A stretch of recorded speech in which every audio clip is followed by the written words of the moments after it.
March 18th, 2026, local time. Northern outskirts of Amman. The desert air is still until it isn't. A low, rising hum cuts through the silence. Not a jet, not quite a missile either, something in between. On the radar console inside a dimly lit operations trailer, a green line stutters, then multiplies. One track becomes three, three become 12. Unknown inbound, bearing west to east. The officer on duty, Captain Mahmoud Al-Khatib, doesn't respond immediately. His eyes narrow at the screen. These trajectories, they don't make sense. They're not aimed at Jordan. They're passing through it, and yet, passing through is enough.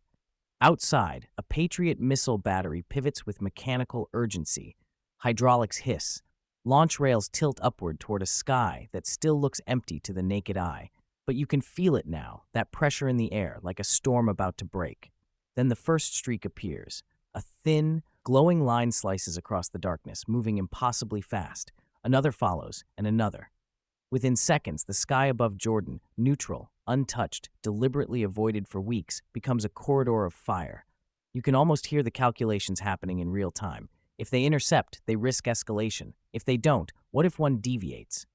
Authorized tracking only. A voice crackles over the radio from command in Amman. Calm, measured, political.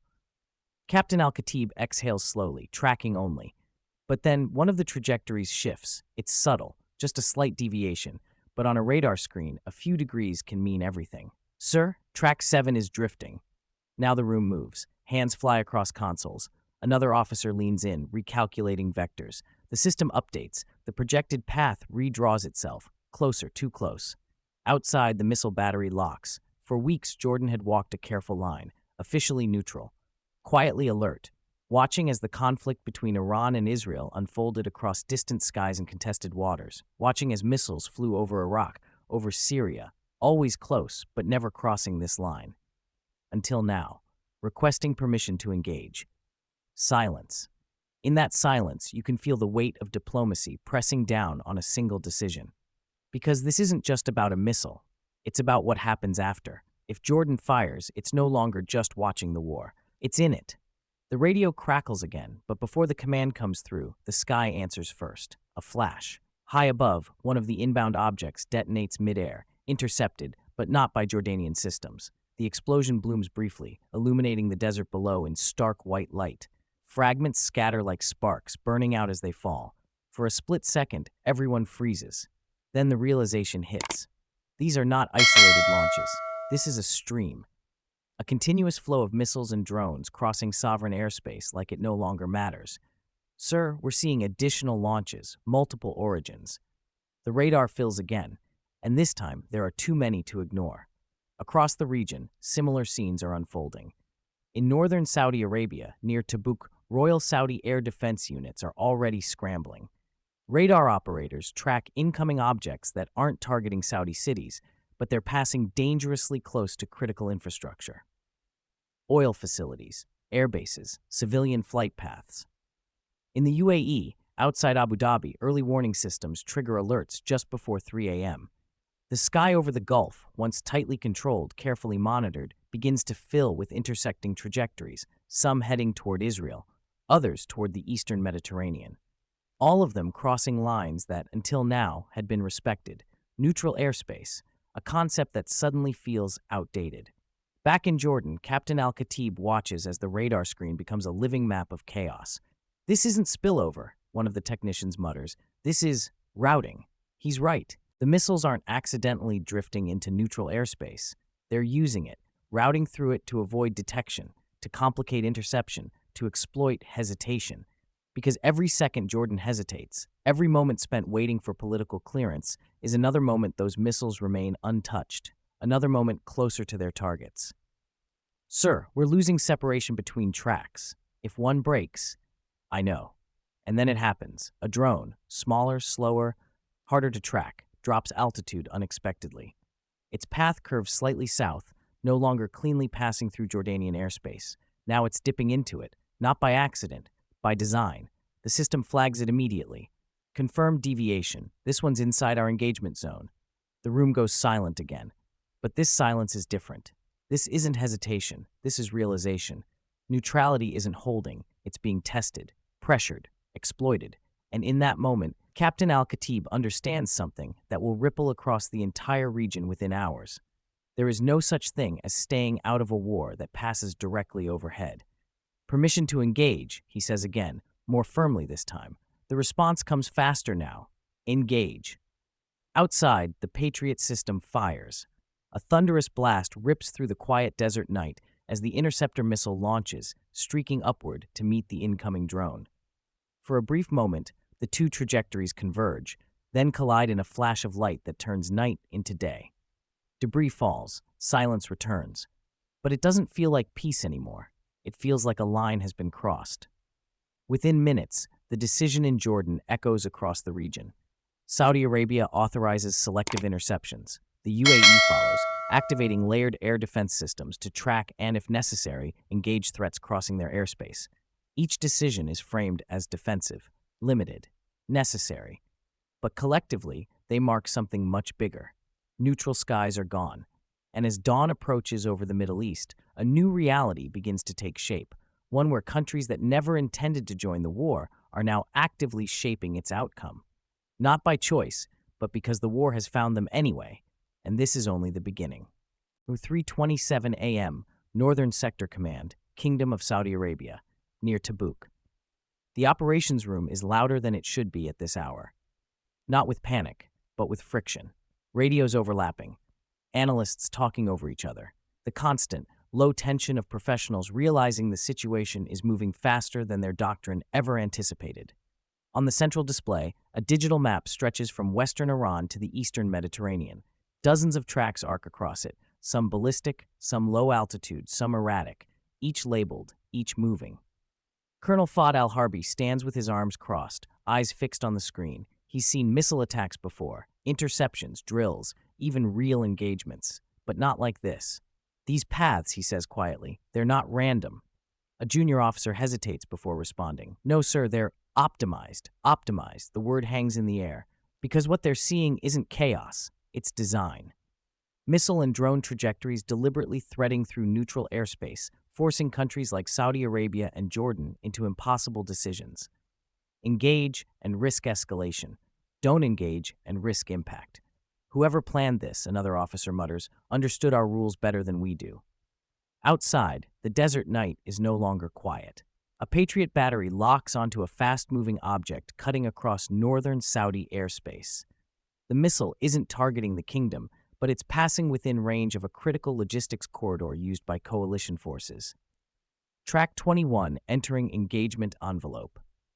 Colonel al-Harbi doesn't respond immediately. He's listening to two conversations at once, one in the room and one coming through a secure line from Riyadh. We cannot appear to be joining the conflict, a senior official insists. Engagement must remain strictly defensive. Strictly defensive. The phrase sounds clean, controlled, but out here on the edge of the war, it's anything but. Sir, the radar officer says, voice tighter now, if we wait, we lose the window. On the screen, the track continues its arc. Seconds matter now. Al-Harbi exhales, engage. The launch is immediate. A streak of light cuts upward, intercepting the incoming missile high above the desert. The explosion is distant, almost silent, but the effect is unmistakable. Saudi Arabia has fired, not at a direct threat, but at something passing through. And that distinction may not matter for long. By 4:10 a.m., similar decisions are unfolding across the region. In the United Arab Emirates, inside an Air Defense Coordination Center just outside Abu Dhabi, Brigadier General Khalid al-Nuaimi watches as multiple tracks converge over the Gulf. Confirm origin. Iranian launch signatures, sir, multiple platforms. And targets? The officer hesitates. Mixed, some Israel-bound, some unclear. Unclear, that's the problem, because unclear means unpredictable, and unpredictable means dangerous. Activate full tracking grid, al-Nuaimi orders. No engagements without confirmation. But even as he says it, the system flags a new alert. Low altitude, high speed, approaching a commercial flight corridor. For a split second, everything pauses. Then the room erupts. Civilian traffic in the area. Rerouting in progress. Time to intercept, 30 seconds. Now the decision isn't just military, it's human. If they don't act, the risk isn't abstract anymore. It's immediate, visible, potentially catastrophic. Engage, al-Nuaimi says. This time, there's no hesitation. The interceptor launches, and for a moment you can almost feel the entire system holding its breath. Then, impact, a clean hit. Debris disperses harmlessly over open water. The civilian aircraft continues its course, unaware of how close it came. Inside the command center, no one celebrates, because they all understand what just happened. The UAE didn't just defend itself, it defended its airspace from a war it wasn't part of, at least not officially. By sunrise, the pattern is undeniable. Across Jordan, Saudi Arabia, and the UAE, air defense systems have been activated repeatedly, not against direct attacks, but against transit threats.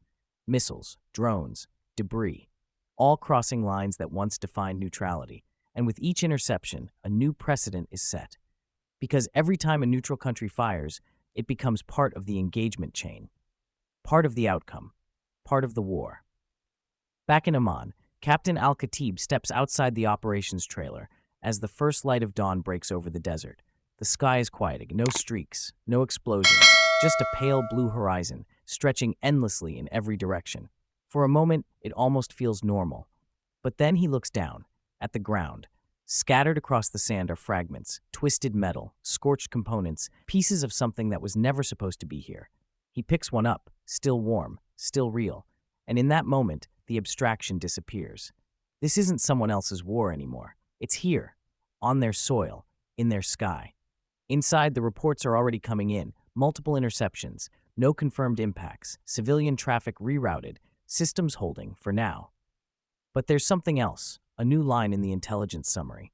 Trajectory patterns indicate intentional routing through neutral airspace to complicate interception and force engagement. It's no longer a theory, it's confirmed.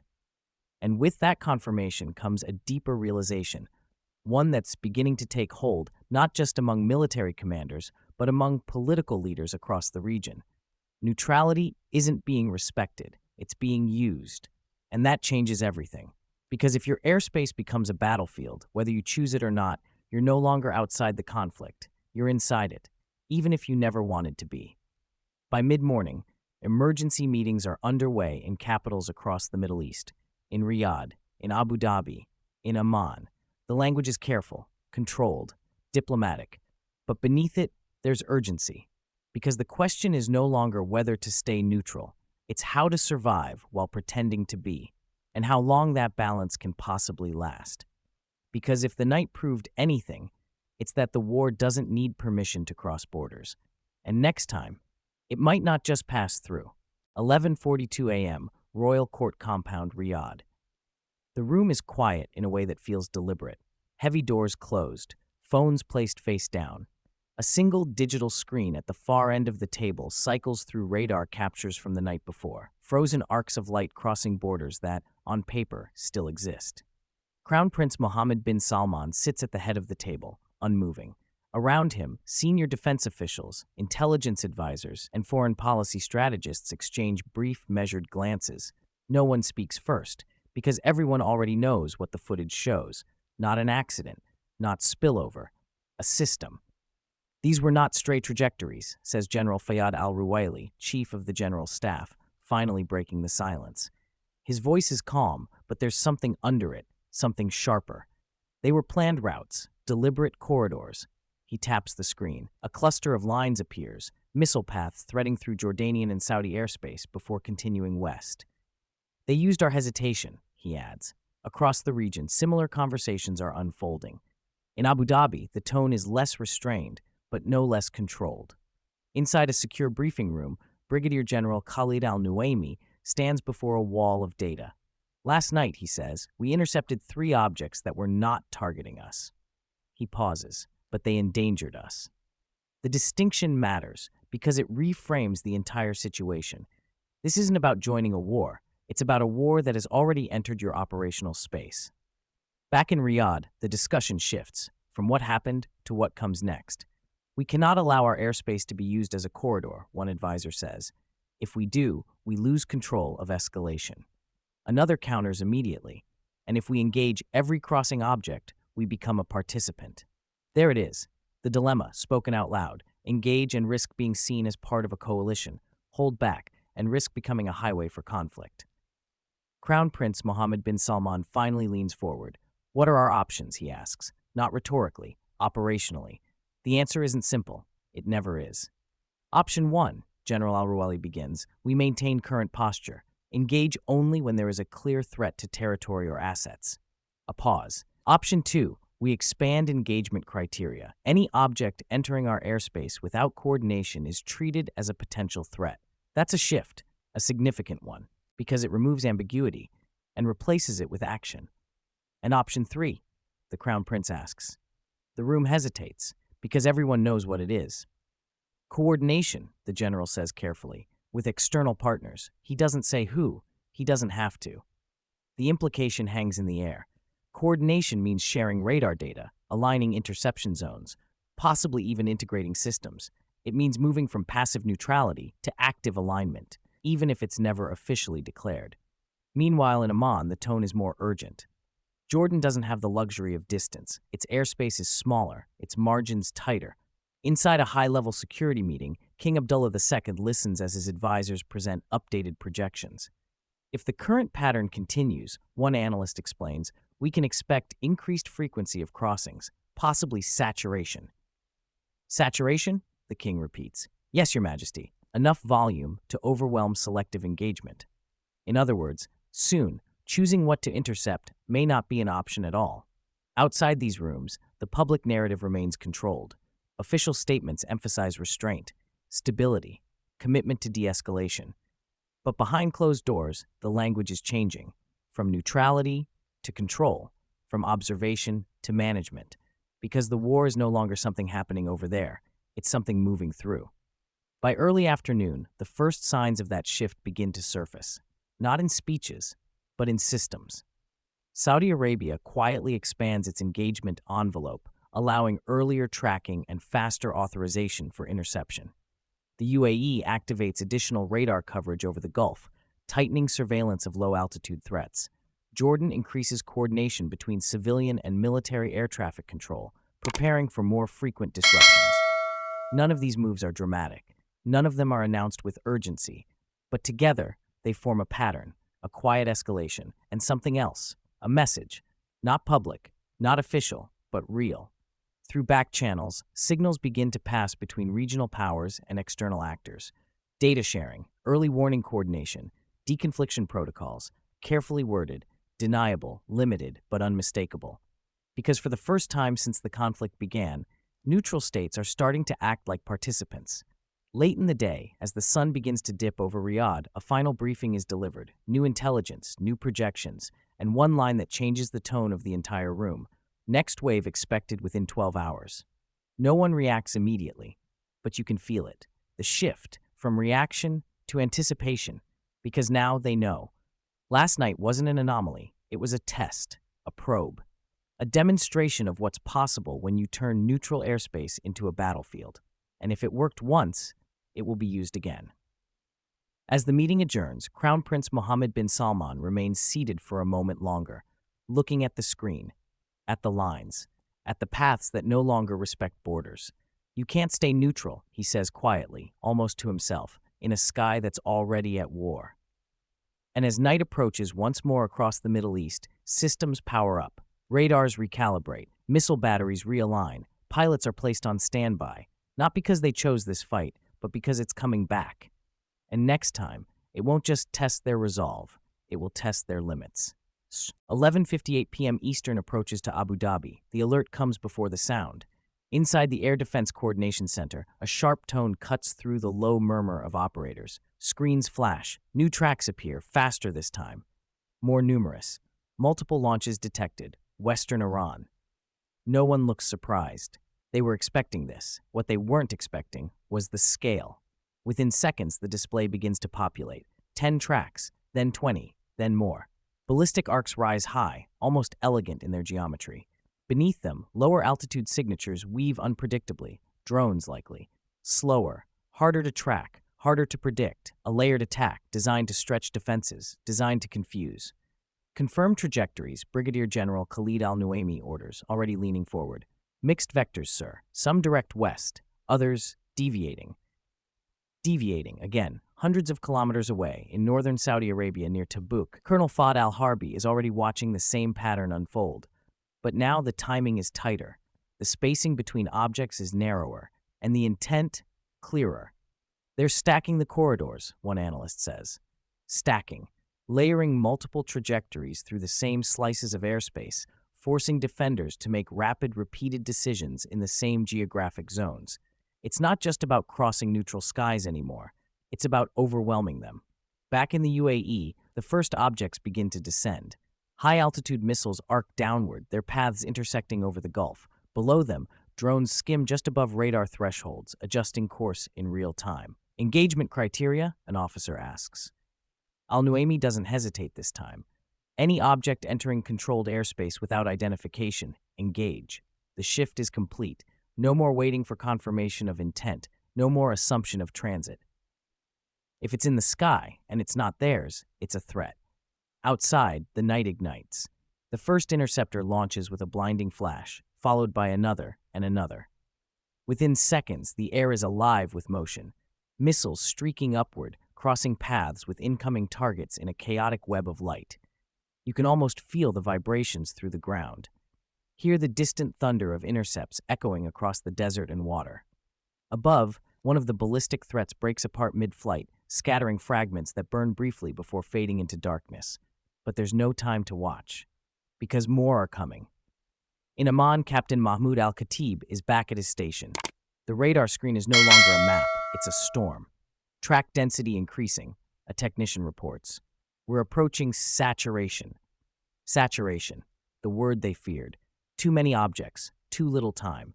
Prioritize threats within engagement radius. Al-Khatib orders. Ignore high-altitude transits unless deviation is confirmed. It's a compromise, a necessary one, because they can't intercept everything. No one can. And that's exactly the point. This wave isn't just about hitting targets. It's about forcing decisions. Rapid, imperfect, high-stakes decisions. Every interception costs resources. Every delay risks impact. Every mistake carries consequences. In Saudi Arabia, the pattern intensifies. Colonel Al-Harbi watches as two tracks converge, one high, one low, crossing the same sector seconds apart. A decoy, someone suggests, or a distraction, another replies. Either way, the effect is the same. Split attention, divided response. Engage both, Al-Harbi orders. Two interceptors launch in quick succession, each targeting a different threat. For a moment, it works. Both objects are neutralized mid-air. But the cost is immediate. Interceptor inventory decreasing, the system warns. And there it is, the second layer of the strategy, not just to overwhelm, but to exhaust. By 12:34 a.m., the entire region is active. Jordan, Saudi Arabia, the UAE, all engaging, all intercepting, all adapting in real time. What began as cautious, selective defense has become something else entirely.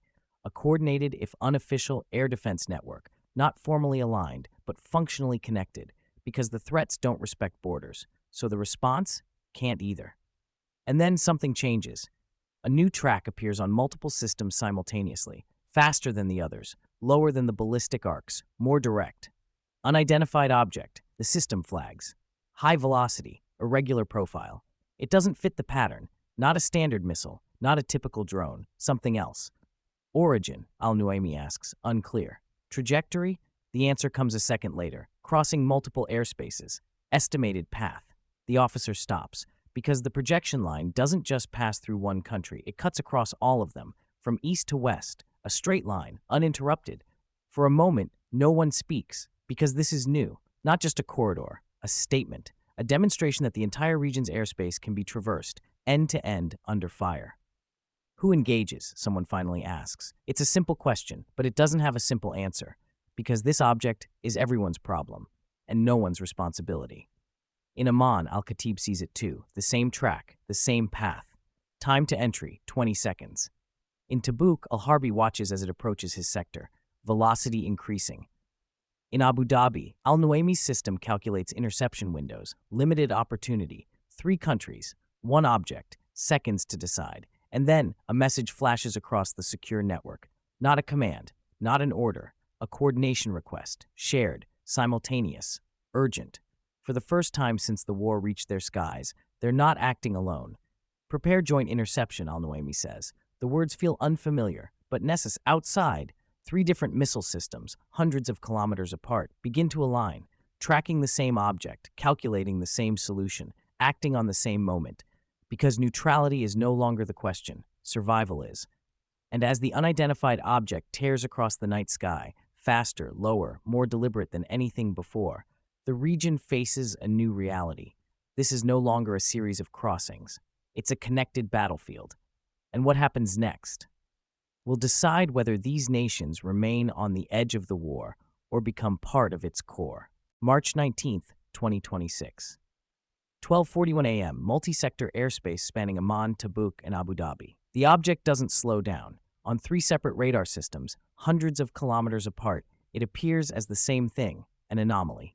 Too fast for a drone, too low for a typical ballistic trajectory. Its path is clean, unwavering, slicing across national borders as if they're just lines on a screen. Time to intercept window, 12 seconds. In Amman, Captain Mahmoud Al-Khatib leans closer to the display. The system struggles to classify the object, constantly updating, never settling.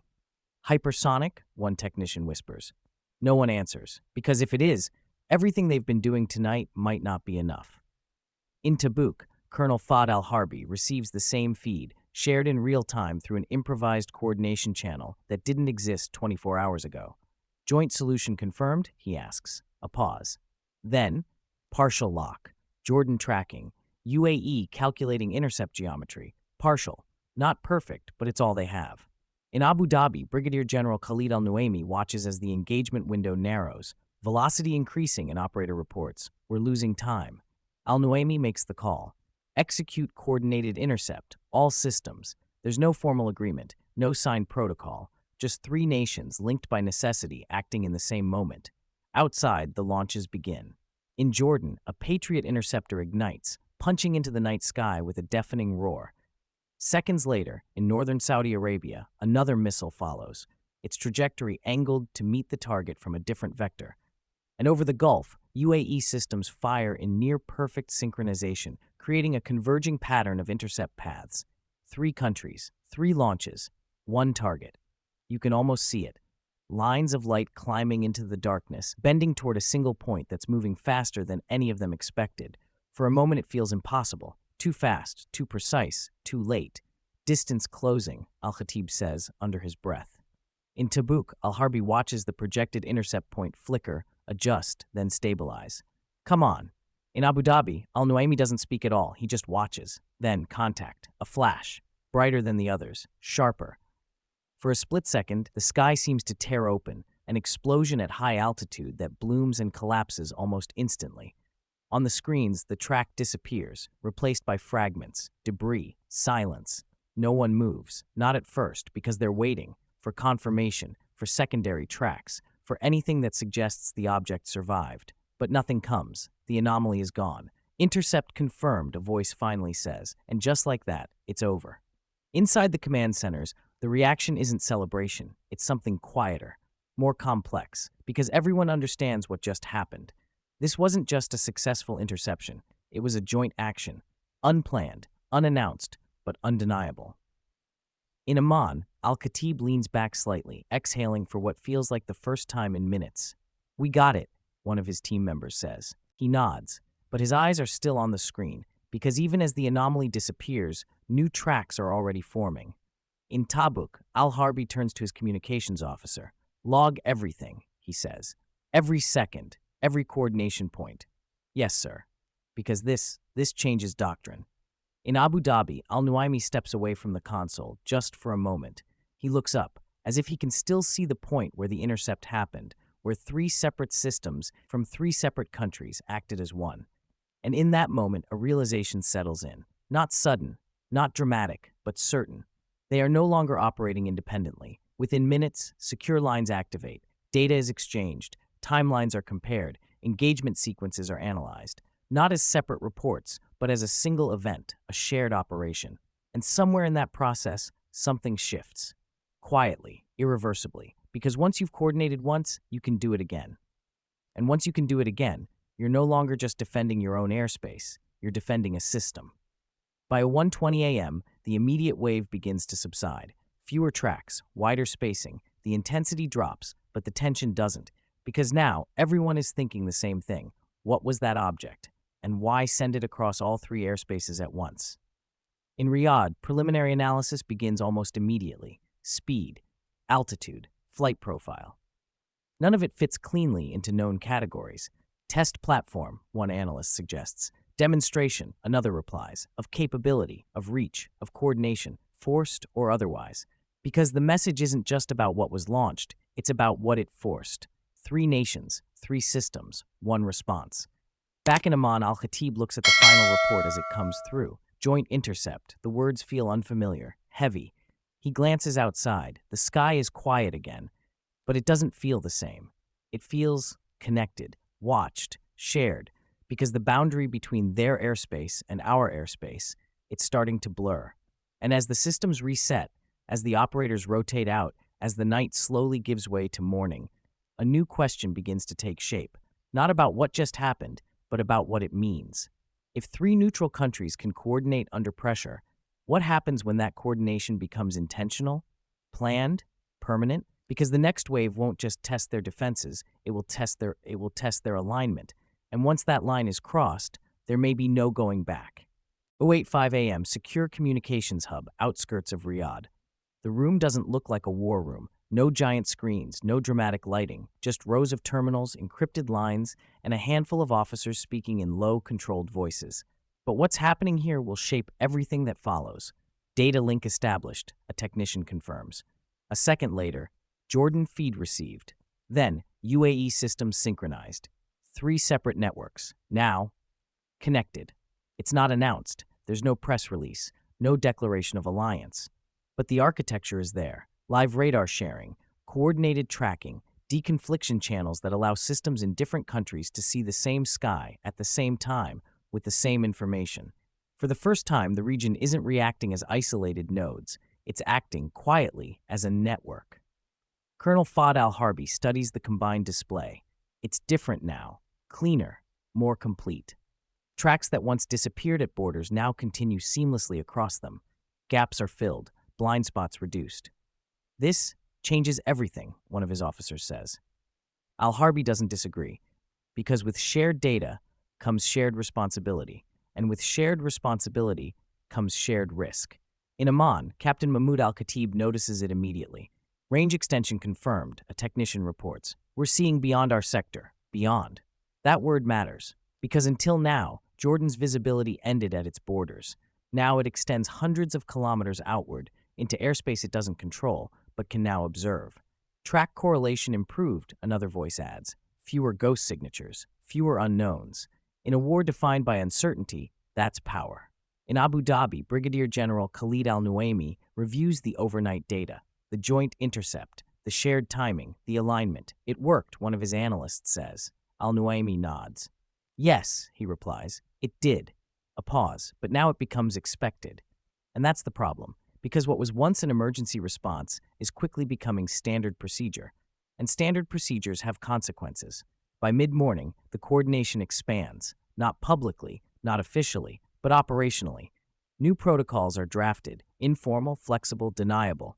If a high-velocity object crosses multiple sectors, tracking responsibility is shared.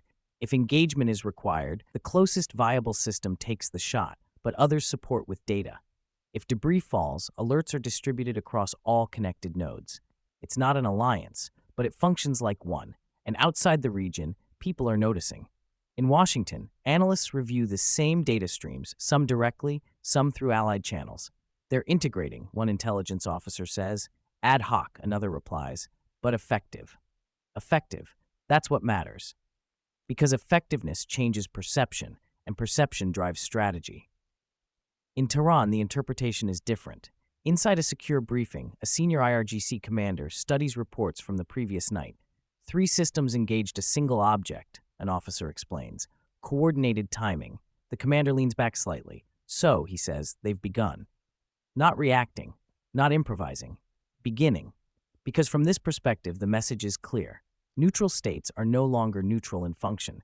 They are contributing to interception chains, disrupting strike paths, altering outcomes, and in a war defined by precision and timing, that matters. Back in Riyadh, the discussion shifts again, not about whether to coordinate, but how far to take it.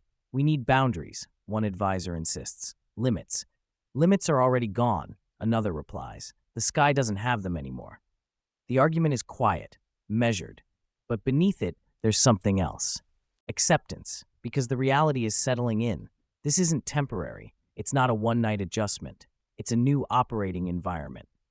By early afternoon, civilian aviation authorities are brought into the loop, flight paths adjusted, corridors rerouted, delays implemented.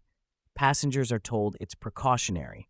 They don't see the bigger picture. They don't see the shared radar feeds, the coordinated intercept zones, the invisible network forming above them.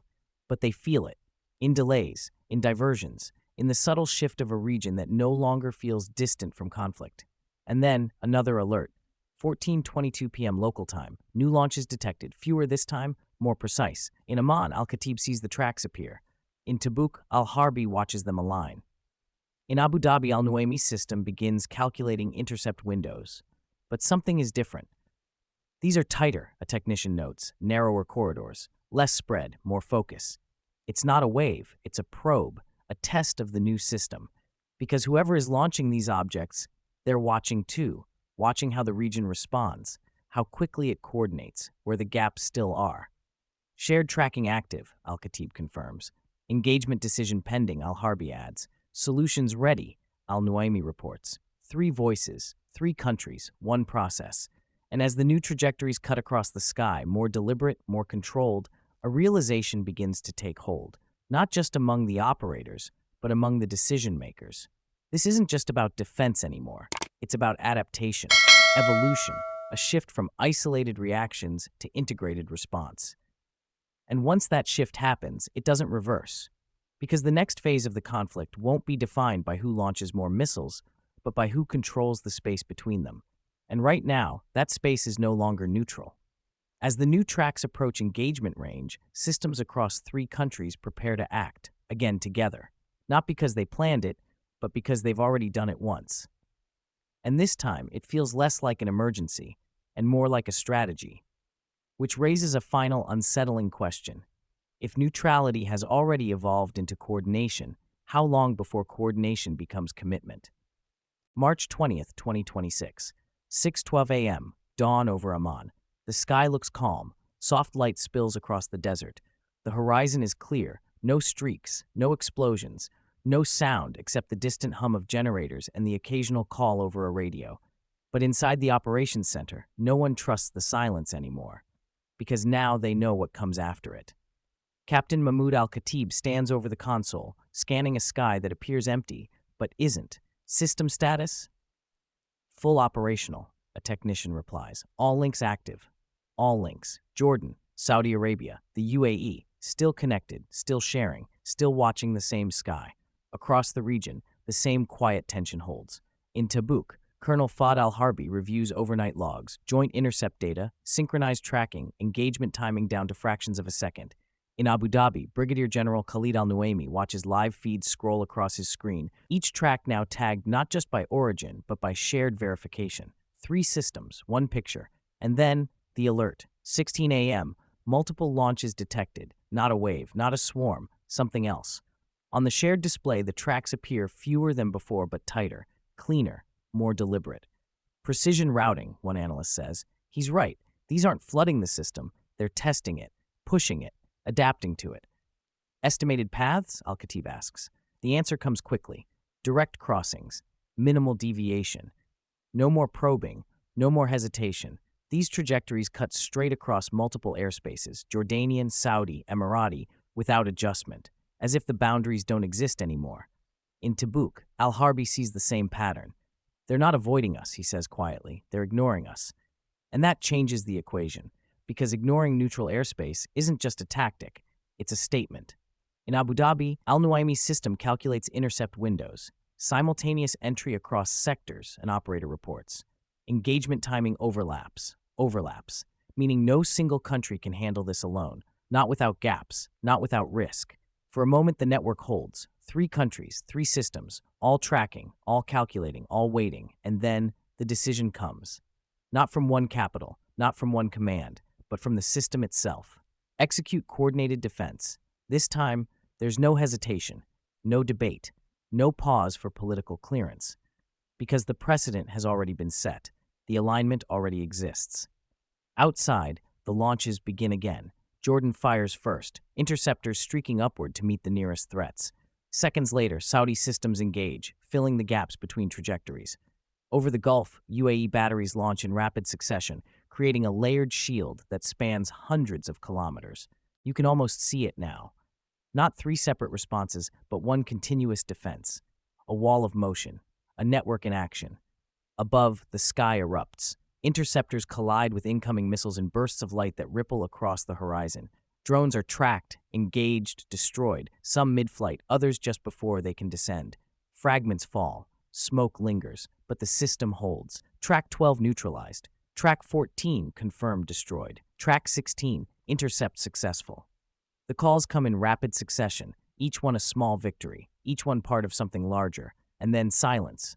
The tracks disappear, the sky clears, the system stabilizes. Inside the command centers, no one cheers, because this time it doesn't feel like survival, it feels like execution. In Amman, Al-Khatib steps back from the console. "We handled it," someone says. He nods, but his expression doesn't change, because he knows what that means. In Tabuk, Al-Harbi closes the report. Joint operation, it reads. Not improvised, not temporary. Joint. In Abu Dhabi, Al-Nuaimi looks at the final data. 3 countries, dozens of intercepts, perfect synchronization. And in that moment, the truth becomes impossible to ignore. They are no longer neutral observers. They are active participants in the outcome of this war. Not by declaration, not by treaty, but by action. Because every missile they intercept alters the battlefield. Every drone they destroy changes the calculus. Every decision they make shapes what happens next. And somewhere beyond their borders, those changes are being measured, calculated, answered. Back in Riyadh, a final briefing is delivered. Regional air defense integration, operational. The phrase is clinical, precise, but its implications are anything but. Because once integration becomes operational, it becomes permanent. Outside, the sun rises higher over the Middle East. The sky is clear, peaceful, almost untouched. But you know better now. You've seen what moves through it, what crosses it, what forces its way into it. Neutrality didn't collapse in a single moment. It eroded, tested, pushed, until one day, it simply wasn't there anymore. And as the region resets for whatever comes next, one question lingers. Not just for the commanders, not just for the governments, but for everyone watching. If the war can turn neutral skies into battlefields, what else can it reach? Because this wasn't the end of neutrality. It was the beginning of something else. Something quieter, more connected, more dangerous. A war without clear front lines, a battlefield without borders, a sky that belongs to no one and threatens everyone. And if you've stayed until this final moment, thank you. If you want to keep exploring events like this, deeper, more real, make sure to like the video and subscribe to the channel so you don't miss what comes next. Thank you for watching.